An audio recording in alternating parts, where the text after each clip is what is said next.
delgada formado por este tejido conectivo. Entonces están viendo acá, esta es la porción del esófago, tiene una coloración blanquecina y los pliegues como son longitudinales. Entonces casi en toda esta porción tendremos mayor cantidad de glándulas cardinales, en la parte superior más glándulas mucosas. Esta sería la parte de la unión gastroesofágica. O sea, de aquí para acá también tendríamos parte de ese rosa. Todo lo demás de arriba, en contacto con la tráquea, es netamente adventicio. Entonces están viendo acá la parte de la unión gastroesofágica, el cambio de los dos epitelios. El epitelio del esófago que era estratificado, plano, no queratinizado, y este epitelio de quién es? El estómago. ¿Un epitelio de qué tipo? Simple, sí, pliegue. Esta es la unión, es la zona de transición. Este es el cardias, la zona de lo que ubicaríamos como el esfínter esofágico inferior. Entonces pasamos a lo que es el estómago. El estómago estructuralmente lo vamos a dividir entre la zona casi de la unión gastroesofágica, que es la zona del cardias. Todo el componente que va como si fuese elevado es el fondo, luego sigue lo que es el cuerpo. La zona que está cerca al píloro lo vamos a denominar antro. Y luego hablamos lentamente de lo que es el píloro. Píloro es la zona de división entre estómago y duodeno, o intestino delgado si quieren ya.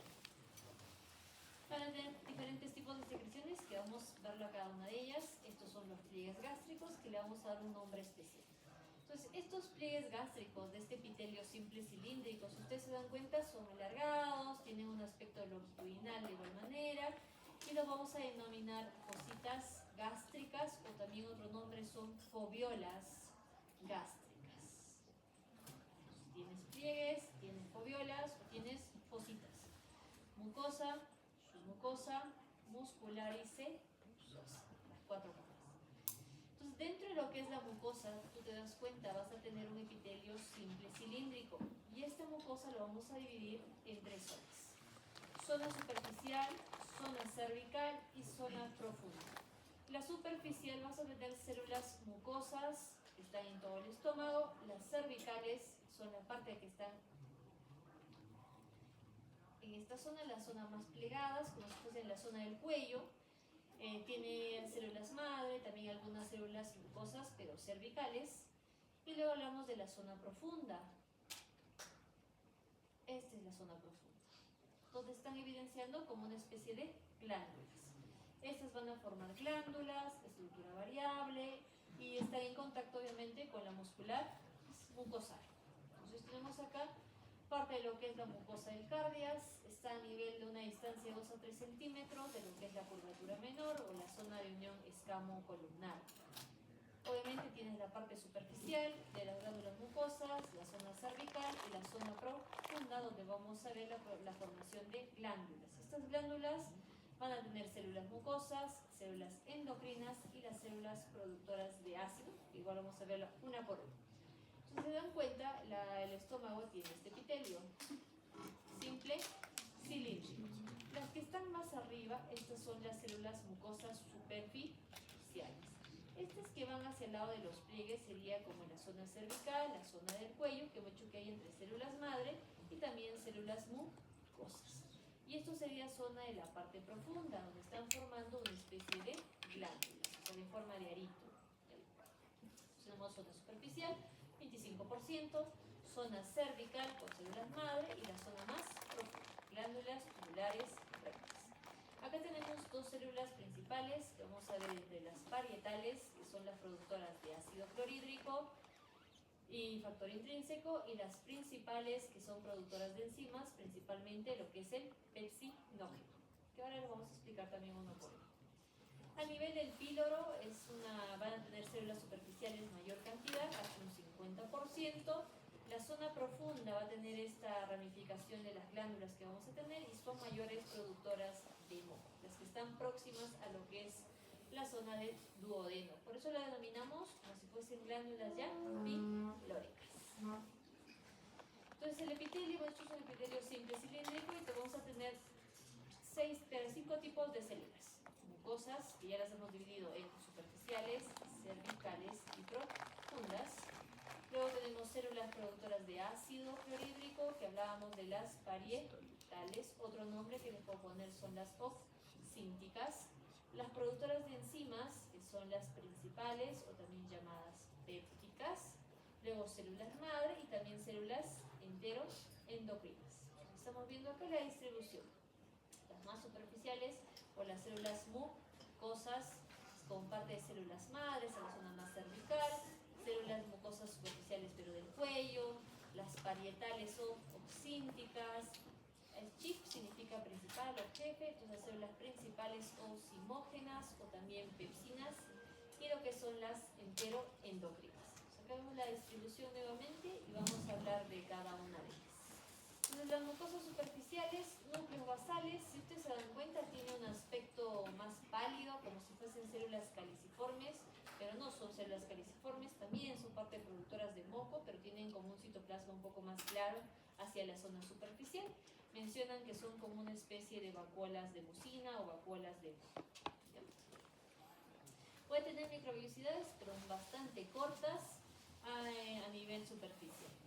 Entonces estamos acá, estas serían las mucosas superficiales. Cervicales, que están yéndose mucho más abajo, un núcleo también más basal, un poco más granuloso, como pequeñas vacuolas que también se van a formar a esa zona. Y ahora sí, las parietales, o también, ¿cuál era su otro nombre? Oxínticas.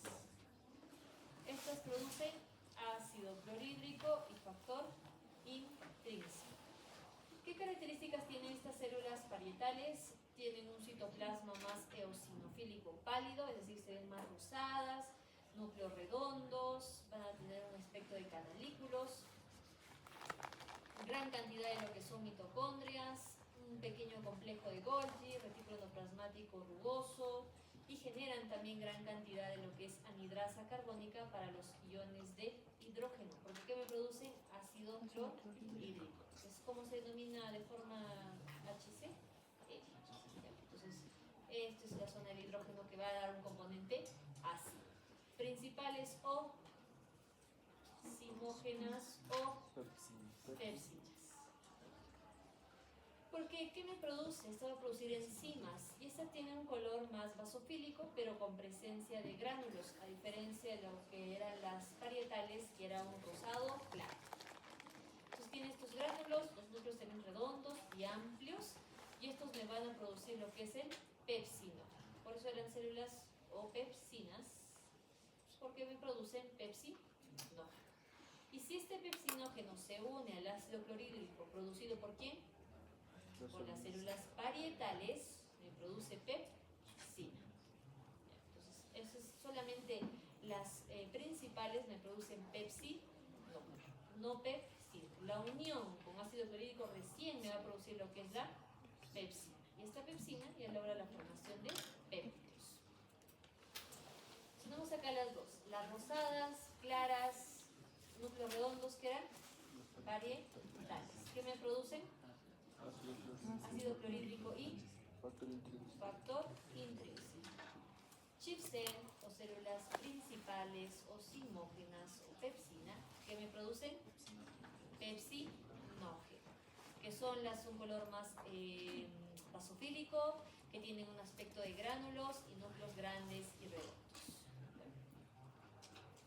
Dentro de lo que son las células madre, como toda célula madre es célula precursor, o sea que puede desarrollar cualquier tipo de célula dentro de lo que es este epitelio. Son más pequeñas, núcleos basales. Aumentan dependiendo si hay lesión. Si yo quiero reptilizar, me produce. ¿Las células madres son las células basales?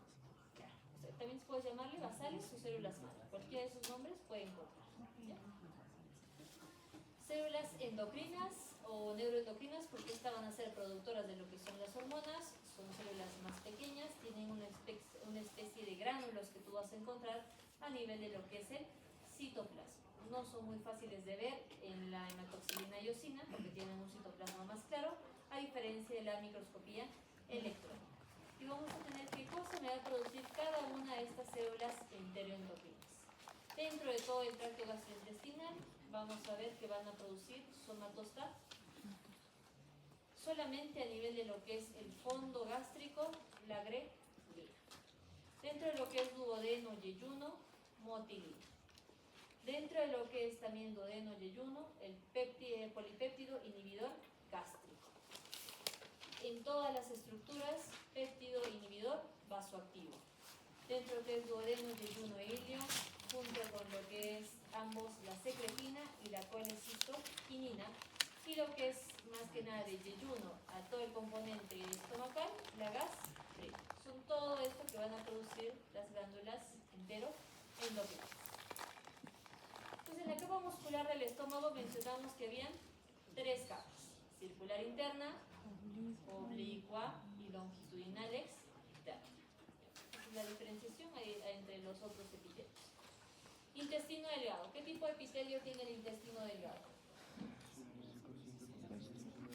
Simple, cilíndrico, con con microvellosidades, o borde en cepillo, o chapa estriada. Cilios no son microvellosidades. Porque tienen que la función de ¿qué? De absorber, que puede ser aminoácidos, azúcares, líquidos, dependiendo de la porción que van a estar, si hablamos duodeno, yeyuno o hilo.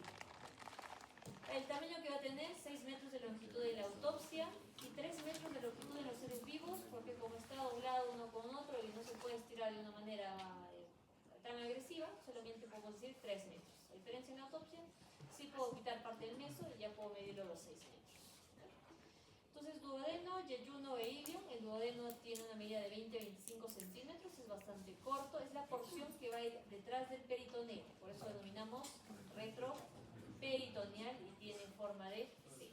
Esta es la forma de C del duodeno, se va detrás del peritoneo, pues hablamos de retroperitoneal. Otro órgano retroperitoneal que conozcan: riñones. Esto también es retroperitoneal. Luego hablamos de lo que es el yeyuno. Esto es obviamente la salida del duodeno y del retroperitoneo, unión imprecisa con lo que es el ilio. ¿Cómo lo voy a poder diferenciar? Más que nada a nivel histológico. Y el ilio va a dividirse a nivel de lo que es el colon mediante lo que es la válvula iliocecal. O sea, lleva ilio, la válvula, y lo que sigue es, ¿qué es? Ciego, como parte del colon. Entonces, la arquitectura de la pared del intestino delgado, si tú te das cuenta, el esófago tenía pliegues longitudinales, el estómago pliegues más transversales. Aquí, en lo que es el intestino delgado, estos son pliegues más circulares, pegados unos a otros, de un aspecto más desarrollado. Todos están pegaditos unos con otros, a diferencia de lo que es el colon, que ya lo vamos a ver. Entonces, las células que vas a tener acá también, obviamente vas a tener células cilíndricas, con la presencia de lo que son sus microvellosidades.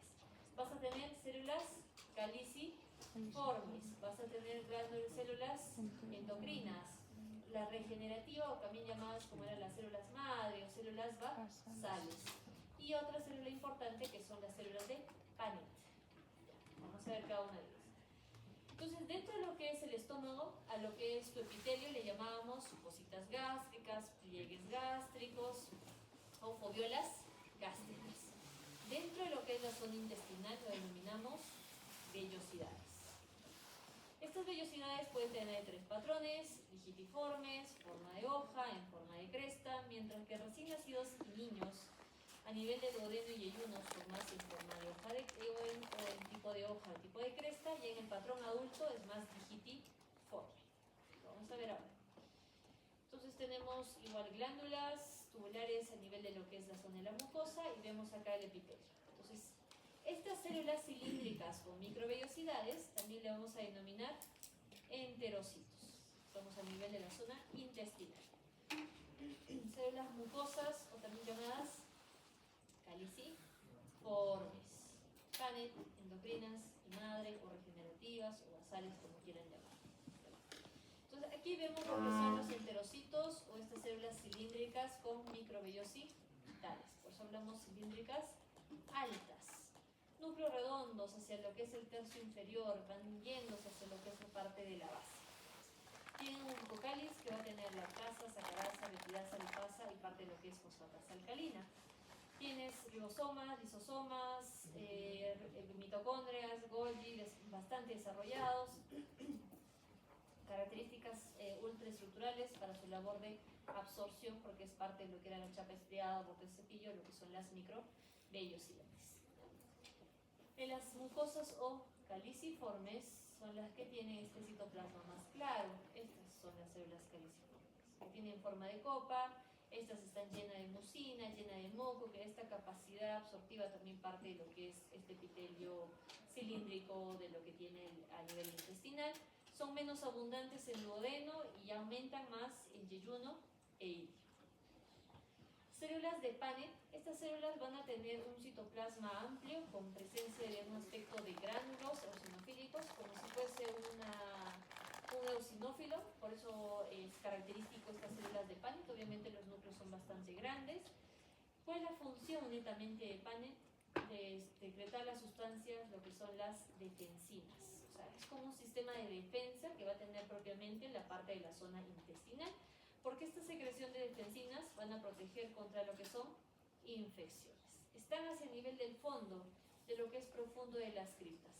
Cada una de estas estructuras hemos dicho que son lo que son las vellosidades intestinales. Hacia la zona del fondo es que vamos a hablar de lo que son las criptas. Toda esta zona inferior es la zona de las criptas. Acá también vamos a tener un poco de glándulas. Y el Paneth se encuentra casi en la zona final, la zona basal, en la zona de las criptas, o en la zona más profunda. Células endocrinas, también el tercio inferior de lo que son las criptas, son similares al estómago, y hemos visto a nivel de lo que era casi duodeno y yeyuno, la somatostatina, con lo que es la colecistoquinina principalmente. En la superficie luminal, obviamente hay presencia de microvellosidades, en la parte también de lo que son las glándulas endocrinas y toda la secreción que ya hemos evidenciado. Células madre, las células que se ubican a nivel de la base, tercio inferior de la zona más de las crípticas. Estas logran diferenciarse en, si van a ser maduras, enterocitos, células intermedias, y estas ocupan parte de los 2 tercios superiores, que funcionan como células cilíndricas con presencia de microvellosidades. Dentro de lo que es el epitelio, de lo que es el intestino delgado, tú vas a tener algunos linfocitos. Linfocitos intraepiteliales, es decir, tienes una célula cilíndrica y al costadito puede estar la presencia de un linfocito, principalmente linfocitos T. Esto es intraepitelial, ¿no? 80% de linfocitos T supresores, o cuáles también, CD8, y 20% de colaboradores, CD4. Lámina propia, hemos dicho que debajo de todo epitelio hay una estructura formada por tejido conectivo laxo, que tiene colágeno, tiene matriz, y aquí en la lámina propia, no en la zona intraepitelial, es al revés. 70% de CD4 y 30% de CD8. Hemos dicho que en el epitelio era 80% CD8 y 20% CD4. Y en la lámina propia, es decir, en este espacio que está debajo del epitelio, son 70% CD4 y 30% CD8. Aparte puedes encontrar eosinófilos, células plasmáticas, macrófagos, mastocitos, etc. Su mucosa, en muchos puedes encontrar tejido linfoide asociado a la mucosa, vasos sanguíneos, el plexo submucoso o de Meissner. Submucoso o de Meissner. No se olviden, submucoso de Meissner. Y ahora, otra característica que vamos a encontrar que nos puede ayudar a diferenciar duodeno, yeyuno de ilio, es que en la primera mitad del duodeno vamos a tener unas glándulas que se denominan glándulas de Bruni, que secretan un material mucoide que ayuda a disminuir la acidez de lo que es el quimo, secretando un material más alcalino. Entonces tenemos acá la imagen, esto sería la mucosa duodenal. Y a nivel de la submucosa tenemos estas glándulas que son de tipo, obviamente, mucosas, que son pálidas, con núcleos lateralizados, y esto secreta un muco alcalino para disminuir el ácido de lo que venía a nivel del estómago, a nivel gástrico, obviamente el quimo. Muscular propia, ya está. Circular interna y longitudinal, externa. No hay discusión en esa parte. ¿Qué plexo encontramos aquí? Ahora sí, el plexo de Auerbach o mientelio.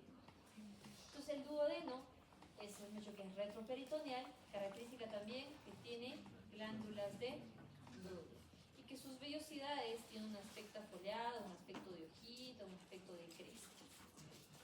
Entonces vemos acá la imagen de lo que es el duodeno.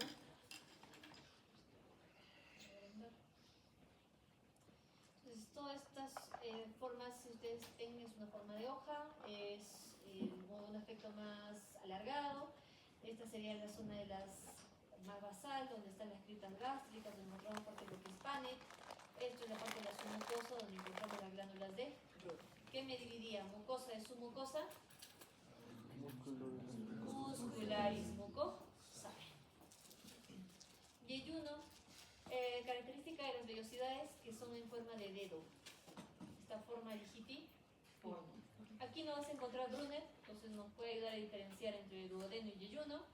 Aparte de que vas a tener poca cantidad de tejido linfoide asociado a la mucosa. A diferencia del ilio. Acá sí tienes gran cantidad de tejido linfoide asociado a la mucosa. Mientras que en el yeyuno las vellosidades eran digitiformes y alargadas, acá en el ilio ya se van haciendo más cortas. Igual siguen siendo parte de digitiformes, pero más cortas. Y lo principal es las placas de Bayer. Lo más característico, abundante en toda la extensión de lo que es la submucosa. ¿Vemos acá? Todo esto es placa de Bayer. Entonces todo esto es folículo linfoide. Todos son folículos linfoides. Esto es parte de la mucosa. Muscularis mucosae, submucosa. ¿Qué tipo de músculo tiene a nivel de lo que es la zona intestinal? Liso, y se divide en circular interno y longitudinal externo. Y afuera, ¿qué capa tiene? ¿Serosa o adventicia? Serosa. Tenemos un receso de 10 minutos para continuar con grueso, hígado y páncreas.